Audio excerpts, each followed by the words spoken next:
program hamil, tukar lambung, mual pusing. Rasain dulu, pokoknya pencet teken-tekennya udah nggak enek, udah nggak sakit. Mana tuh eneknya sakitnya? Hilang ya. Alhamdulillah. Orang meninggal ini akan terputus dari tiga yang bermanfaat, dari sama dua hal yang soleh. Dan orang meninggal dunia itu ruhnya akan kembali pada Allah. Jasadnya itu akan mempertanggungjawabkan bagaimana jiwanya itu dengan kelakuan amal di dunia. Ada pun itu ilmu yang singgah, bagaimana itu jin disebutnya akan mencari titik keturunannya seperti apa. Seperti itu. Jadi katanya saya dirasain sebagai tukang lambung. Ya, ada sini yang sering sakit. Korin itu memang ya ada sisi pendamping. Makanya dalam hadis riwayat Abu Daud tidak ada seorang anak Adam yang melahirkan ke bumi kecuali Allah damping satu dari masa jin, dua dari masa malaikat. Sifat pengen apapun ini cepat. Gitu, nggak sabaran.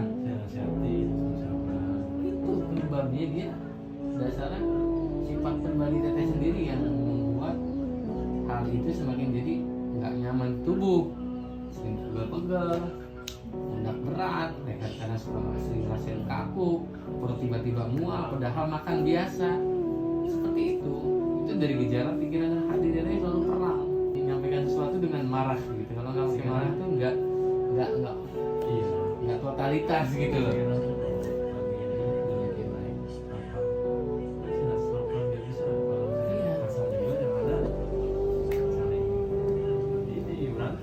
Kenapa kenal rahimnya nggak kuat jika mau program hamil? Lantaran apa? Tegang terus rahimnya nggak bisa gitu. Orang program itu baca hari pikiran, insya Allah nggak ada 3 bulan.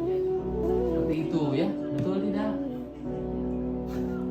Ya ini untuk menyudutkan ya, tapi untuk mengingatkan bahwasanya itu tipikal teteh gitu kan, saya tembak langsung baru duduk juga seperti itu, tanpa bercerita udah saya tembak langsung seperti itu pribadinya. Kalau betul itu bukan untuk intervensi atau untuk menyudutkan, tapi untuk mengingatkan bahwasanya kita tahu penyakit kita dari mana gitu. Tuh solusinya apa kita tahu gitu. Dekatkan diri kepada Allah, walaupun orang tua masih ada, kita mampu suami, insya Allah selalu sedekah dan juga Terus cepet capek, cepat. emosinya juga lagi naik terus, kayak mau disambung dikit aja kayak yang marah gitu. Tiduran Enggak cuma enak, Enak ya, lagi enak nih. Jangan nangis. jatuh perih matanya.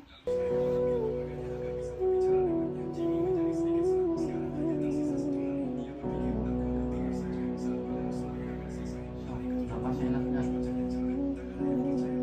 Enak nggak? Udah nggak enak? Udah nggak enak udah? Mana enaknya? What? Udah hilang. Duduk. Pegang aja pencet, rasain dulu. Pokoknya pencet teken-tekennya gimana? Nah. Hah? Enak. Udah nggak enak? Udah nggak sakit? Mana tuh enaknya sakitnya? Hilang ya. Alhamdulillah. Pulang nggak usah gengsi minta maaf ke suami. Ya. Suami begitu nggak boleh gengsi dengan istri. Jadi nggak ada istilahnya gengsi. Minta maaf dengan di dalam rumah tangga. Ya. Ya, dia nggak boleh gengsi. Ya. Jadi kenapa ini ada sangkut pautnya dengan usaha? Itu akan pantaskan dari segi gengsi tersebut harta keturunan. Ya.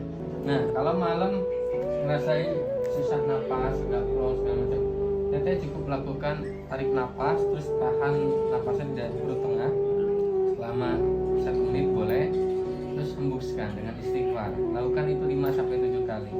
Ya, insya Allah sumbatan di pernapasannya plong lagi. Karena apa? Jadi karbodioksidanya mampu membuka jaringan sel dalam tubuh. Jadi nutrisi oksigen tersalurkan ke otak. Jadi napas plong, badan kepala nggak berat. Ya, kan itu yang dirasain ya. Insya Allah enggak ngelengin kepalanya, enak nggak? Ke atas, enteng, nggak pusing. Kemana pusingnya? Udah dibuang. Insya Allah sehat ya. Alhamdulillah.